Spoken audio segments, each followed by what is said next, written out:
Isang online community naman ang itinatag sa United Arab Emirates upang tulungan ang mga naabandonang alagang hayop sa gitna ng tumitinding sagupaan sa rehiyon.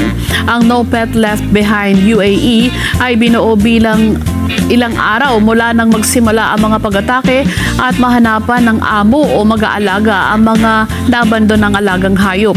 Ayon kay Shika Bodanza, co-founder ng organisasyon, kasama ang kanyang kaibigan na si Nikita Mehta, umabot na sa libu-libong tao ang lumahok sa programa at nasa 300 na ang nag-sign up upang mag-foster o mag-ampon.